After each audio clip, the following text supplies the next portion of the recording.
Hallo und herzlich willkommen zu meinem ersten YouTube-Video. Ich bin Sonja von The Art of Stamping und heute möchte ich euch zeigen, wie man Gummistempel auf EasyMount montiert.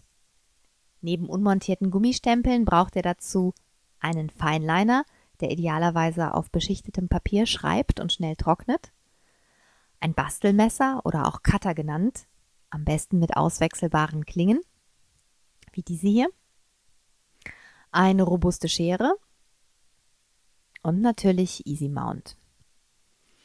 EasyMount ist ein Trägerschaum für Gummistempel. Man bekommt ihn in nahezu jedem Online-Shop für Stempelbedarf. Er sorgt zum einen für eine gleichmäßigere Druckübertragung beim Stempeln und damit auch für einen ebenmäßigeren Stempelabdruck. Zum anderen haften Stempel durch ihn dank der gummierten Rückseite an solchen Acrylklötzen, wie man rechts im Bild einen sieht, wobei der Klotz für den gezeigten Stempel natürlich etwas zu klein ist. Da hätte ich einen größeren nehmen müssen, den hatte ich nur gerade nicht zur Hand, als ich das Video gedreht habe. Da EasyMount leider nicht ganz günstig ist, pro Platte zahlt man ca. 3,50 € bis 5 €, sollte man den Platz auf einer Platte für seine Stempel gut ausnutzen. Als erstes sollte man daher überschüssiges Gummi an den Rändern der Stempel, die man montieren möchte, mit einer geeigneten Schere so weit wie möglich abschneiden. Leider hatte ich das bei allen montierten Stempeln, die ich derzeit habe, schon gemacht, als ich das Video gedreht habe. Daher kann ich euch das an diesem Baumstempel hier nur beispielhaft zeigen. Prinzipiell war da nämlich eigentlich gar nicht mehr so viel wegzuschneiden. Nun aber zur eigentlichen Stempelmontage. Zunächst muss man sich den EasyMount mit der richtigen Seite nach oben zurechtlegen. Die richtige Seite ist in diesem Fall die mit der bedruckten Schutzfolie. Darunter befindet sich die klebrige Seite des EasyMount, auf der man später dann die Stempelgummis aufklebt. Hat man sich die Stempelplatte richtig zurechtgelegt, ordnet man die Stempel, die man montieren möchte, grob auf dem Schaumträger an. Ich versuche dabei, große Lücken möglichst zu vermeiden, um das Material bestmöglich auszunutzen und so wenig Verschnitt wie möglich zu haben. Sobald ich mit dem Ergebnis zufrieden bin, nehme ich mir meinen Fineliner und beginne die Stempelgummis damit zu umranden. Dabei muss man natürlich aufpassen, dass die Gummis nicht verrutschen, damit die Form, die man ausschneidet, zum Schluss auch ganz genau auf das jeweilige Stempelgummi passt. Ich habe dabei allerdings noch nie größere Probleme gehabt. Wenn man mit dem Umranden fertig ist, kann man mit dem Ausschneiden beginnen.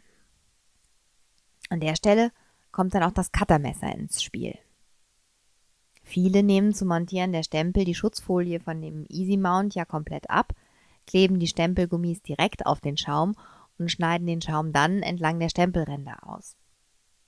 Das Problem, das ich bei dieser Methode habe, ist, dass die Schere oder das Cuttermesser dadurch sehr klebrig werden und umständlich mit Benzin gereinigt werden müssen.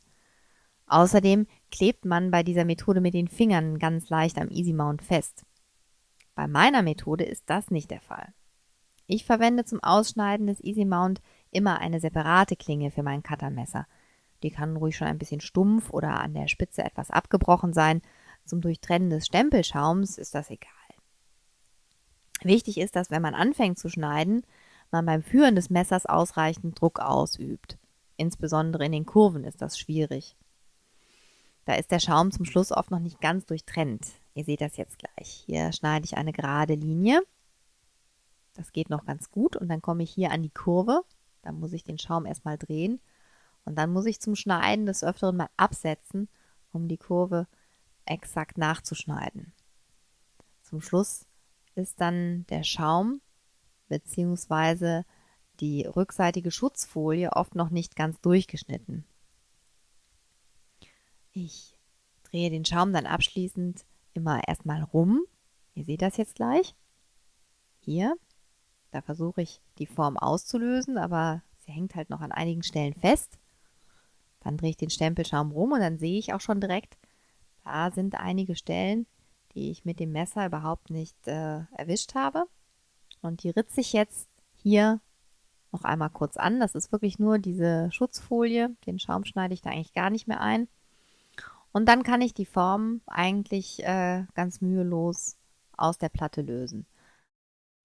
In dem Fall war der Schaum mal etwas hartnäckiger, was aber vor allem daran lag, dass ich bei der Videoaufnahme eine etwas andere Schneideposition eingenommen habe als sonst, damit ich mit meinem Kopf nicht vor der Kamera hänge.